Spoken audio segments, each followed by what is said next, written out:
God, what's that saying? All fun and no play makes for a dull boy. Some shit like that. Something like that. I feel I like don't You'll even get know. that. no outdoors has kind of helped me get through it a little bit because dude, to be honest, man, after a full Supercross series, I'm pretty burnt out. Sure.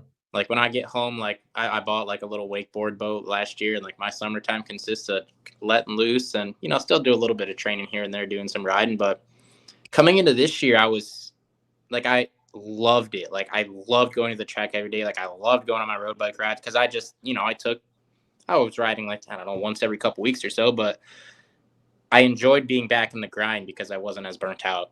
But man, these guys, people don't realize how brutal it is racing the whole Supercross series. I can only imagine doing the whole outdoor series, and then you got the off-season races.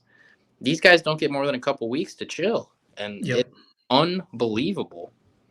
Well, we always say with all of our clients, if you do the season right, you should be happy when it's over, which makes you want to lean into the off season. And if you do the off season right, you'll be leaning into the work that needs to be done for the upcoming season. Well, And that's that's one of periodization the. at its finest. Gosh, here I'm trying to end the stream here, but you bring up a good point, Logan and Coach.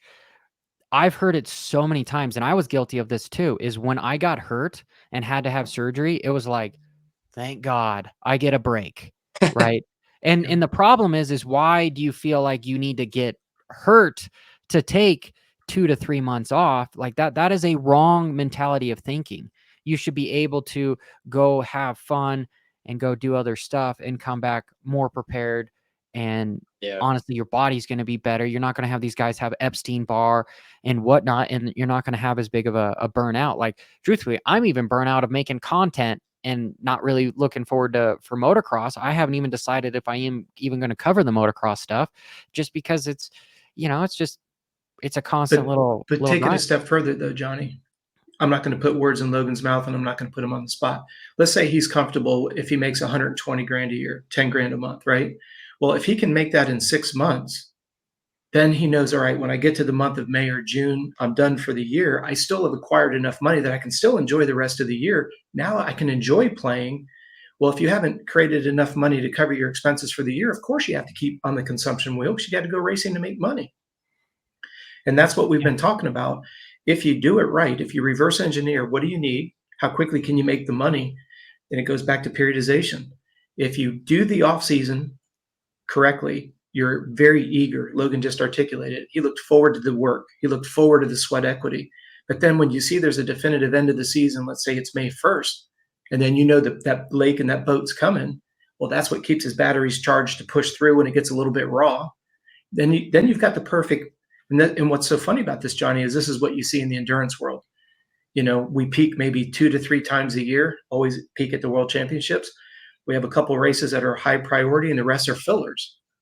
But not for Logan. Logan's got to be on his A game every Saturday night, come hell or high water. He can't miss it. There's a book of habits of highly effective people, and what they say you need to be inspired by your work. And once you're just what Logan was saying is he was inspired. It was easy to wake up and go put in pound out laps and stuff that's arguably hard, right? But as soon as you start feeling this isn't fun anymore, that's when you need to go take a couple months off.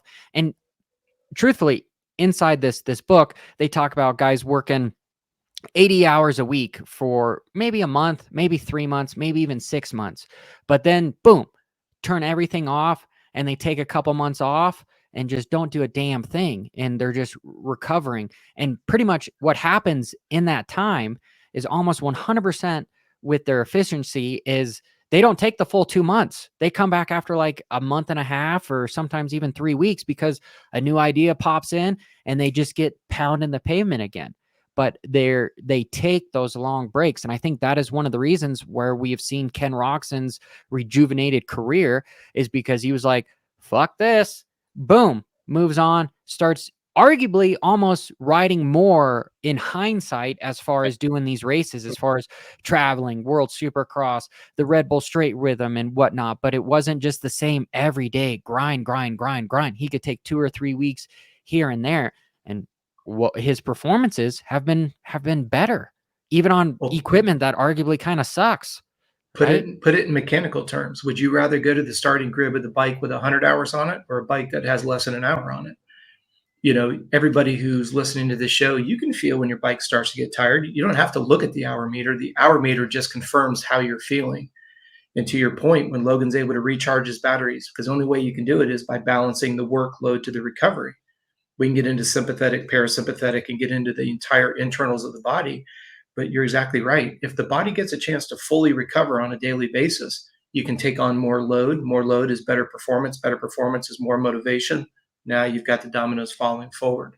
And in here, I will kind of end with this and let you guys comment, and then we'll move on. But I even see it with the viewership in Supercross. Is even the viewers, even the fans, are kind of like, okay, this is too long of a season. My retention, I'm not going to devote every Saturday for the next 17 Saturdays for this series, right? You know, you need to. That's why, Logan, you probably do it too. You have a limited merch drop, right? Because there's something with human psychology is if it's always available, well, it's going to be there next time.